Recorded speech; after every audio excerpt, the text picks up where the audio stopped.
Bismillahirrahmanirrahim. Jadi insya-Allah hari ini kita akan sambung pelajaran sirah kita pada minggu lepas, iaitu itqan, menambah berkat. Jadi sebelum tu mari kita sama-sama ingat kembali apa itu itqan. Itqan ialah tekun dalam beramal atau melaksanakan sesuatu pekerjaan secara sempurna dan disertai dengan usaha yang bersungguh-sungguh. Itu yang kita telah pelajari pada minggu lepas. Jadi hari ini kita nak tengok pelajaran kita yang seterusnya. Murid-murid boleh rujuk muka surat 146, buku teks tahun 5. Jadi di sini ada, kita akan tengok iktibar daripada tindakan Nabi Muhammad sallallahu alaihi wasallam yang bersifat itqan dalam melakukan sesuatu pekerjaan. Jadi kita mestilah tekun dalam apa-apa kerja yang kita lakukan. Baik. Yang pertama, apabila diberikan tugasan atau amanah, kita hendaklah melakukannya dengan tekunnya dan bersungguh-sungguh. Kita juga mestilah mempunyai sikap bertanggungjawab. Jadi ini sangat penting untuk kita melakukan sesuatu tugasan yang diberi dengan bersungguh-sungguh dan tekun. Okey? Kerana setiap tugas yang diberi itu adalah tanggungjawab. Yang kedua, kita juga hendaklah menepati masa dan tidak bertangguh. Setiap tugasan dan amanah yang diberikan hendaklah dilakukan dengan cara yang terbaik. Jadi, apa sahaja tugasan yang diberi, kita mestilah melakukannya dengan sehabis baik. Dengan kemampuan kita. Baik.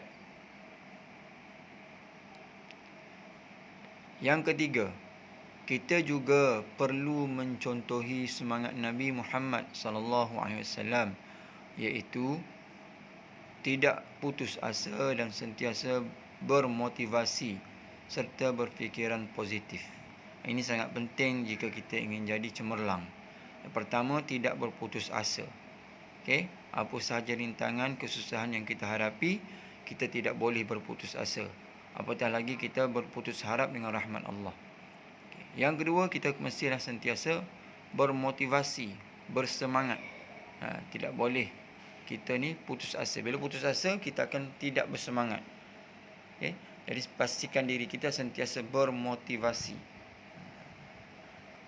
Yang seterusnya, kita hendak sentiasa berfikiran positif. Okay. Fikiran yang positif ni akan menyebabkan kita lebih bertenaga lah dalam setiap urusan kita. Okay. Dan kita jadi bersangka baik. Apa sahaja yang berlaku, sangkaan kita adalah sangkaan yang baik. Seterusnya murid rujuk buku teks muka surat 147. Iktibar daripada tindakan Nabi Muhammad sallallahu alaihi wasallam yang bersifat itqan dalam amalan. Ini apa iktibar yang kita boleh ambil untuk kebaikan kita dan untuk kita amalkan dalam kehidupan. Yang pertama, mestilah kita berikhlas ibadah. Ikhlas beribadah. Itu yang pertama. Ikhlas ni apa ikhlas? Ikhlas ni kita buat sesuatu kerana Allah, meninggalkan sesuatu kerana Allah, sukakan sesuatu kerana Allah, benci kepada sesuatu pun mesti dengan kerana Allah. Itu ikhlas. Okay, yang kedua, jauhi perkara membatalkan ibadah. Apa contoh-contoh perkara yang membatalkan ibadah? Antaranya lah penyakit-penyakit hati, iaitu riak, suka menunjuk-nunjuk, buat sesuatu amalan kita nak tunjuk pada orang lain. Ujub, satu lagi penyakit hati yang membatalkan amalan ibadah kita. Okey. Ujub apa dia ujub? Ujub ni kita merasakan diri kita lebih baik daripada orang lain. Ini adalah salah antara penyakit-penyakit hati yang ada dalam masyarakat kita. Jadi kita kena sama-sama hindari. Baik, yang ketiga, apa iktibar yang kita boleh ambil daripada sifat itqan Nabi sallallahu alaihi wasallam? Banyakkan berzikir. Okey, yang ketiga, banyakkan berzikir. Berzikir ni maksudnya mengingati Allah lah. Banyakkan berzikir iaitu mengingati Allah. Yang keempat, menjaga pandangan mata. Ini yang keempat. dalam suatu urusan kita mesti jaga pandangan mata kita. Dan yang kelima, hindari perkara sia-sia. Okey. Kerana perkara yang sia-sia kita lakukan akan menghilangkan fokus kita kepada sesuatu urusan, dan ia juga akan menyebabkan kita kerugian. Masa yang kita ada kita gunakan pada perkara-perkara yang sia-sia dan tidak berfaedah.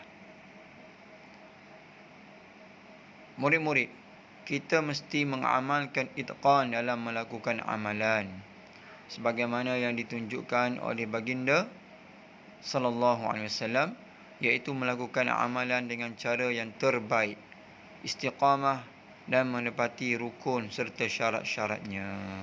Jadi apa sahaja amalan yang kita lakukan, kalau amalan solat mestilah cukup rukun-rukunnya. Nak sah solat kita barulah diterima oleh Allah. Buat dengan cara yang terbaik. Nak solat contohnya wuduk dengan wuduk yang sempurna, berpakaian-pakaian yang kemas, tak berwangi-wangian. Itu antara sunnah-sunnah bila kita ingin melakukan ibadah, ingin bersolat. Okay. Begitu juga waktu membaca Al-Quran, pastikan kita menutup aurat, menghadap kiblat. Itu adalah antara yang terbaik. Baik. Jadi untuk tugasan, murid-murid perlu melengkapkan peta minda yang diberi peta minda itu berkaitan dengan iktibar daripada tindakan Nabi Muhammad sallallahu alaihi wasallam yang bersifat itqan dalam amalan. Jadi murid kena lengkapkan peta minda tersebut berdasarkan nota dalam buku teks muka surat 147.